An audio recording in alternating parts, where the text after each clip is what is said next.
شخص کہتے ہیں میں نے اعلان نبوت سے پہلے حضور علیہ السلام سے کوئی چیز خریدی تھی اور میں نے عرض کیا تھا آپ یہاں تشریف رکھیں میں پیسے لے کے آتا ہوں، میں 3 دن کے بعد آیا۔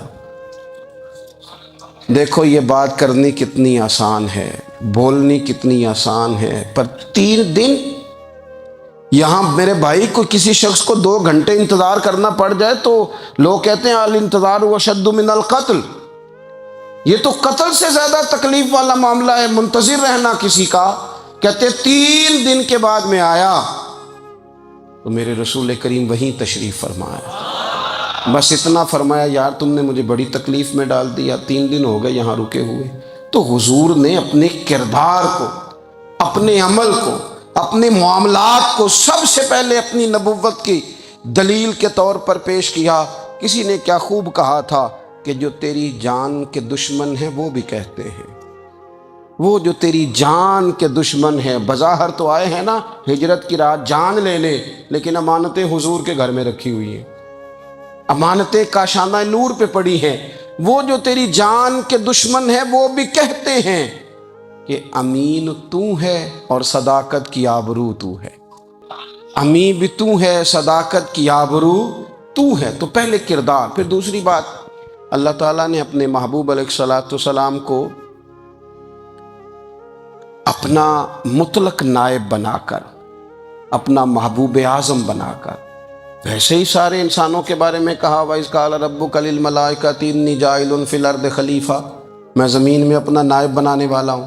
لیکن حضور علیہ السلام تو محبوب ہے نا، حضور کی نیابت تو محبوبیت کے درجے پر فائز ہے۔ تو رسول پاک کو رب کریم نے اس طرح کا بنا کے بھیجا کہ حضرت عبداللہ ابن رواحہ رضی اللہ تعالیٰ عنہ بیان فرماتے ہیں کہ اگر حضور کوئی معجزہ نہ بھی دکھاتے، نبی کریم علیہ السلام سے کوئی اعجاز لوگ نہ بھی دیکھتے، تو محبوب کا تو چہرہ ہی اس طرح کا تھا، لوگوں نے دیکھتے جانا تھا اور کلمہ پڑھتے جانا تھا۔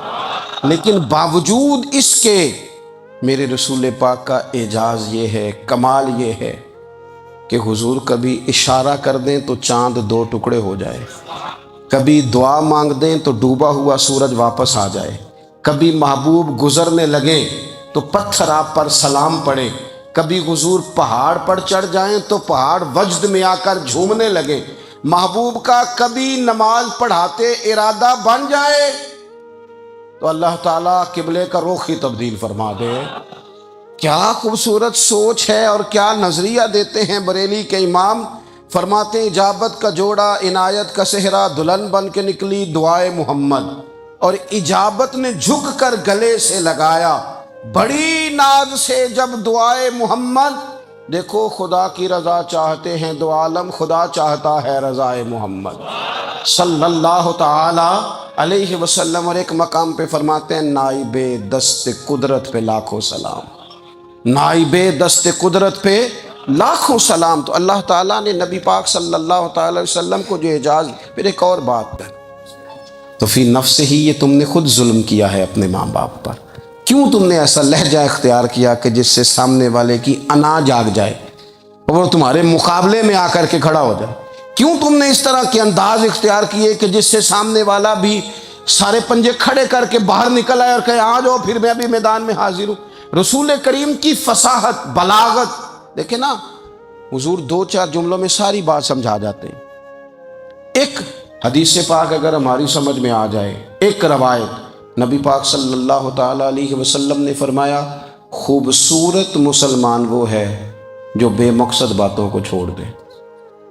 لو اس سے پوری زندگی سجائی جا سکتی ہے، ایک جملے سے پوری زندگی سواری جا سکتی ہے، کوئی لمبی چوڑی باتوں میں جانے کی ضرورت نہیں۔ کہا خوبصورت مسلمان یہ ہے جو بے مقصد باتوں کو چھوڑ دے، لا یعنی باتوں کو، کیا کہتے ہیں ہمارے دیہات کے لوگ، جڑے پنڈ جانا نہیں ادھر راہ پوچھنے دی۔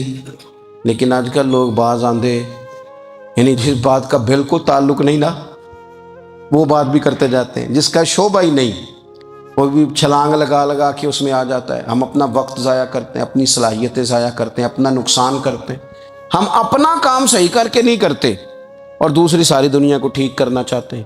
او بھائی آپ جس جگہ جس شعبے سے تعلق رکھتے ہیں آپ اپنے معاملات میں مضبوطی پیدا کریں۔ حضور نے اپنی فصاحت کے ساتھ، بلاغت کے ساتھ لوگوں کو قائل کیا، اور قرآن مجید کی تاثیر کا یہ اثر میرے کریم رسول نے دکھایا کہ رات کو جب حضور بیٹھ کے قرآن پاک پڑھتے تھے نا، جب یاسین والے نبی خود یاسین کی تلاوت کریں، جب طٰہٰ والے محبوب خود طٰہٰ کی تلاوت کریں، غور کرو نا، جب مدثر والے محبوب خود ان جملوں کو ادا کریں، یعنی جن کے بارے میں آیت آئی ہے، جب وہی یہ آیت پڑھیں کہ انا اعطیناک الکوثر، یعنی جن کا ذکر ہو رہا ہے، جب وہ یہ بات کریں کہ یا ایھا النبی انا ارسلناک شاہدا ومبشرا ونذیرا لتؤمنوا باللہ ورسولہ وتعزروہ وتوقروہ وتسبحوہ بکرۃ واصیلا، جن کے بارے میں آیت آئی ہے، جب وہ یہ کہہ رہے ہوں کہ ورفعنا لک ذکرک، جب وہ کہہ رہے ہوں والضحیٰ واللیل اذا سجا، ذرا اس کیفیت کو دیکھیں جب محبوب خود پڑھ رہے ہوں، اور جو حضور پر آئی ہیں اس کا ذائقہ، اس کا لطف، اس کا انداز بھلا کیا ہوگا۔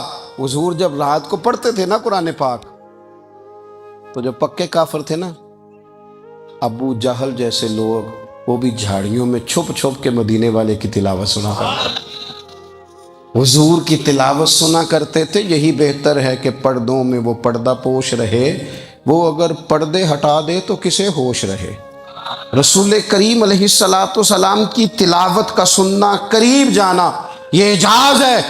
حضرت فاروق اعظم کہتے ہیں میں طبیعت کا بڑا ڈاڈا تھا، مزاج کا بڑا سخت تھا، زندگی ہمیشہ ڈٹ کر گزاری، باتوں پر کھڑا رہنا آتا تھا، پر جب میری بہن نے مجھے چند آیتیں سنائی نا تو میں تڑپ ہی گیا۔ کروں آیا سا مار مقامنے نو، ہن مینو مار دے لے چلو، اوے متے عمر دی عمر برباد ہو جائے، جتھے عمر سوار دے لے چلو۔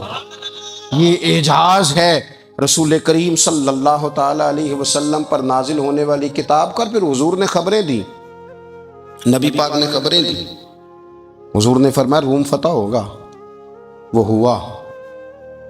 نبی کریم علیہ السلام نے فرمایا شام فتح ہوگا، تو شام فتح ہوا۔ فرمایا ایران فتح ہوگا، تو ایران فتح ہوا۔ سراقہ بن مالک کہتے ہیں ایک گاؤں پر بھی مسلمانوں کی حکومت نہیں تھی، ایک گاؤں پر۔ حضور مکہ مکرمہ سے نکل رہے تھے، مدینہ طیبہ تشریف لے جا رہے تھے، ابھی راستے میں تھے، میں 100 سرخ اونٹوں کے لالچ میں معاذ اللہ حضور کو گرفتار کرنے پہنچ گیا۔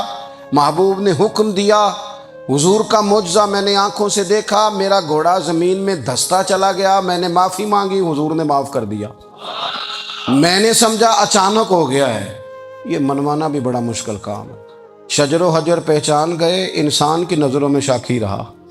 یہ کچھ ایسے لوگ ہیں جن کو منوانا توبہ توبہ، ماننے کو تیار نہیں، دیکھ دیکھ کے بھی ماننے کو تیار ہے نہیں، ماننے کو تیار ہی نہیں۔ کہتے ہیں کہ میں نے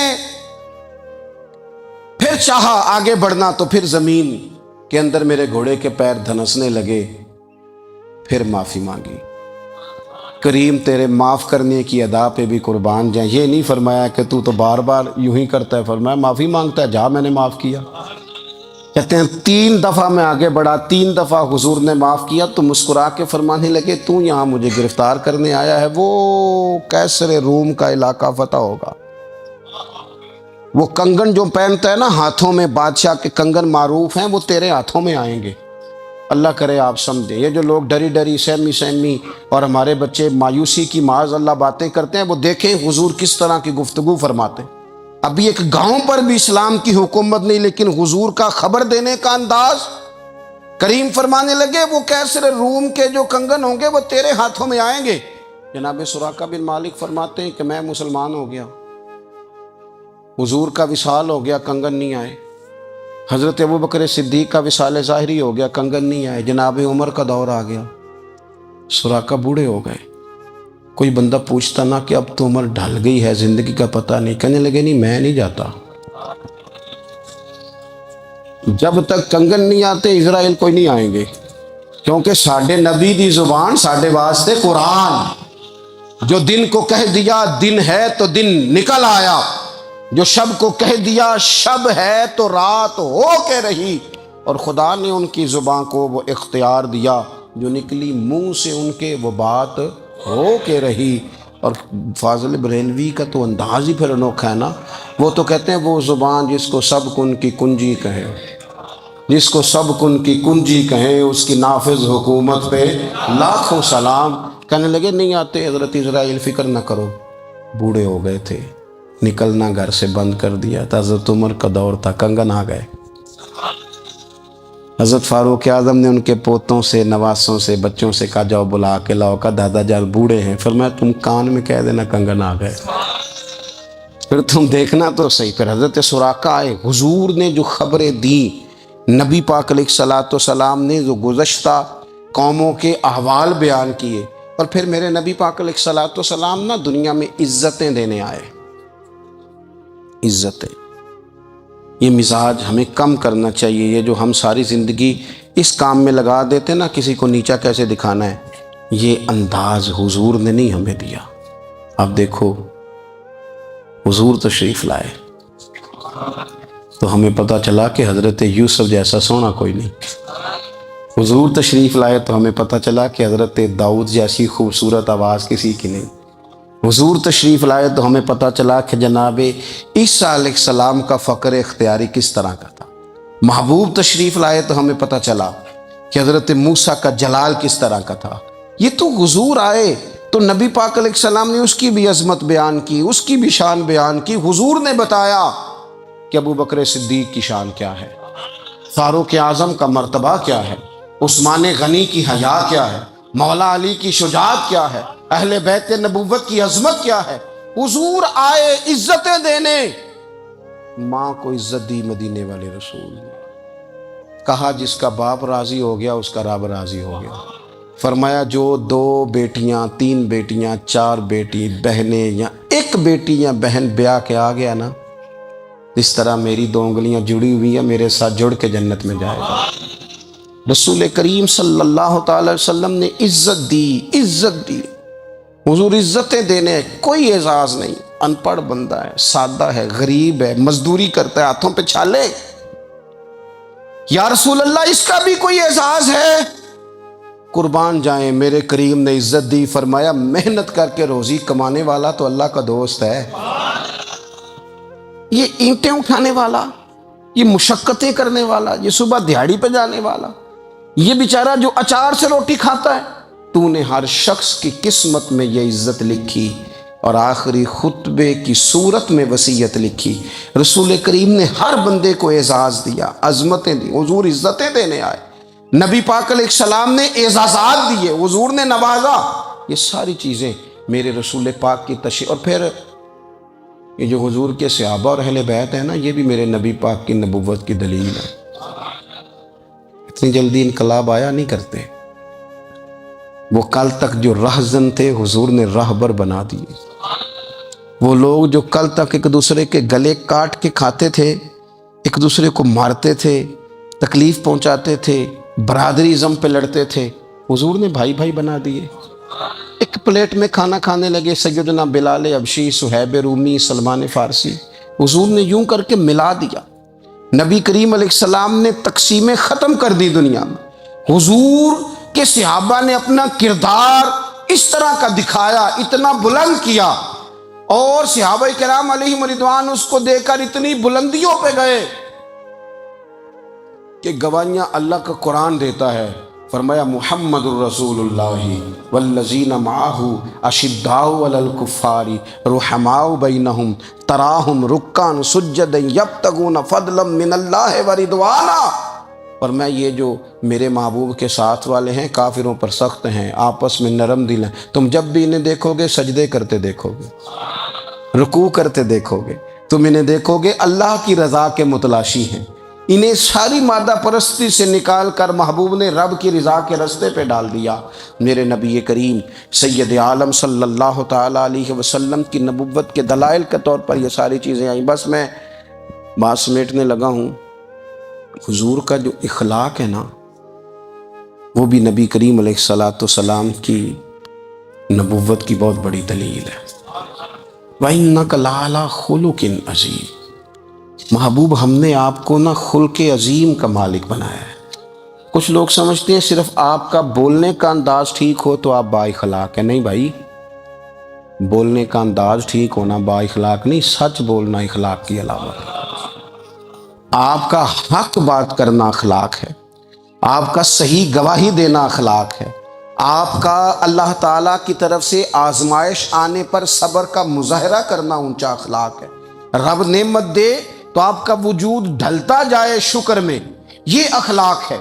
رب کریم اگر آپ کو کسی وقت کسی آزمائش میں اپنی حکمت سے ڈالتا ہے تو عزت نفس کو برقرار رکھنا، خودداری کو برقرار رکھنا، یہ اخلاق. نبی پاک نے اعلیٰ ترین اخلاق کی بات بتائی، اعلیٰ ترین. حضور نے لوگوں سے بیعت لیتے وقت کہا تھا میرے ہاتھ پر بیعت کرو، چوری نہیں کرو گے. نبی پاک علیہ السلام نے مختلف امور پر بیعت لی. حضرت حکیم بن حزام کہتے ہیں حضور نے میرے ہاتھ پہ ہاتھ رکھ کے کہا میرے ہاتھ پہ ہاتھ رکھ کے بیعت کرو کہ کسی دنیا دار سے سوال نہیں کرو گے، خودداری سے زندگی گزارو گے، عزت نفس سے. جو رب نے تمہیں دیا ہے تم اس پر راضی رہو گے. لوگوں کی جیبوں کو ٹٹولنا، دوسروں کی دولتوں پہ راج کرنا، دوسروں کے مال پر نگاہیں ڈالنا اللہ کے حبیب نے پسند نہیں فرمایا. فرمایا بیعت کرو کہ تم کبھی کسی سے سوال نہیں کرو گے. حد ہو گئی. نبھانے والوں نے پھر اس عہد کو نبھایا اور کمال کر دی. حضرت حکیم بن حزام گھوڑے پہ بیٹھے تھے، ہاتھ میں درہ تھا، وہ زمین پہ گر گیا. قریب غلام کھڑا تھا. حضرت حکیم بن حزام خود گھوڑے سے اترے، درہ اٹھایا، دوبارہ گھوڑے پہ بیٹھے. غلام عرض کرنے لگا حضور مجھے بتا دیتے میں اٹھا کے دے دیتا. آنکھیں چمک اٹھیں.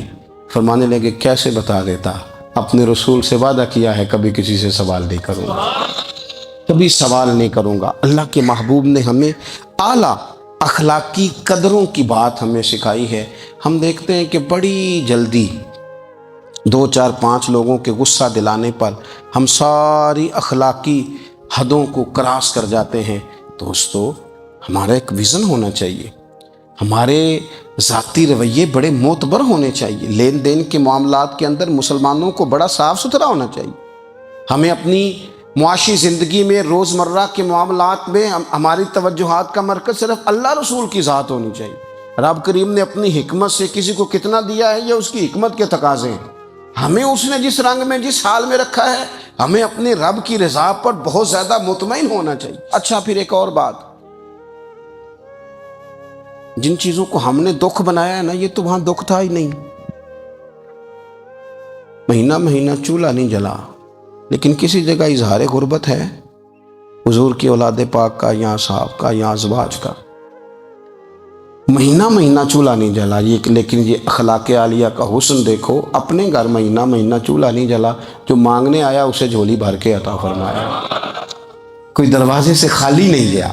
عزیز بھائی اگر زندگی میں اخلاقی قدریں ہم اپنا لیں اور ہم تھوڑا تھوڑا کر کے اپنے آپ کو تبدیل کریں، ساری زندگی توجہ رہی کہ فلاں کیا کر رہا ہے فلاں کیا کر رہا ہے، تھوڑا سا گردن کو جھکا کے اپنے اوپر توجہ ڈالیں، اپنے آپ کو وقت دیں. حضور کے اخلاق عالیہ کی روشنی میں، تعلیمات حسنہ کی روشنی میں ہم اپنے کردار و عمل پر تھوڑی توجہ دیں. اس وقت بہت بڑی تعداد میں امت مسلمہ ہے اور ایسا نہیں ہے کہ دولت نہیں ہے، دولت سے بھی سرشار ہیں. ہمارے ہاں بڑے بڑے انجینئر ہیں، بڑے بڑے ڈاکٹر ہیں، لیکچرار ہیں، ہمارے پاس بڑے بڑے ہاسپٹل ہیں، بڑا کچھ ہے. لیکن کردار و عمل کے بادشاہ، اپنی زندگی تقوی کی روشنی میں گزارنے والے، ان لوگوں کی تعداد کم ہے. اگر کوئی آج بھی سارے کام نیک کرے لیکن جائیداد میں سے بیٹی کا حق رکھ جائے پھر اس نے کیا میلاد منایا؟ اگر آج بھی جو 2 4 لوگ بیچارے اس کے زیر دست ہیں، ملازمین ہیں، ان کے ساتھ اس کا رویہ انتہائی سخت ہو تو اس نے کیا میلاد منایا؟ اگر آج بھی وہ برادری ازم کی بنیاد پر دوستیاں کرے اور چھوٹے بڑے کی وہ تقسیم رکھے جسے حضور نے فرمایا کہ قبیلے تو تعارف کے لیے، ورنہ کسی عربی کو اجمی پر، گورے کو کالے پر کوئی فضیلت نہیں. اگر کوئی آج بھی اس برادری ازم کا قائل ہے پھر اس نے کیا میلاد منایا؟ اگر کوئی شخص آج بھی اپنے آپ کو مادہ پرستی میں پوری طرح دھکیل چکا ہے اور رضا الہی کا مسافر نہیں بنا تو اس نے کیا میلاد منایا؟ اپنی طبیعتوں میں روحانی تبدیلی اور وہ خاص افکار جو حضور اپنے غلاموں میں پیدا فرماتے ہیں ان افکار کو پیدا کرنا، سوچوں کو بدلنا، سوچوں کو، نظریات کو بدلنا، اپنے روزمرہ کے معاملات کا جائزہ لینا کہ ہم کس طرح آگے بڑھ سکتے ہیں اور کس طرح ہم ایک بہترین امتی اور ایک بہترین مسلمان بن سکتے ہیں، اس پر توجہ دینا، یہ میلاد ہمیں سبق دیتا ہے۔ اللہ تعالیٰ مجھے اور آپ کو عمل کی توفیق عطا فرمائے۔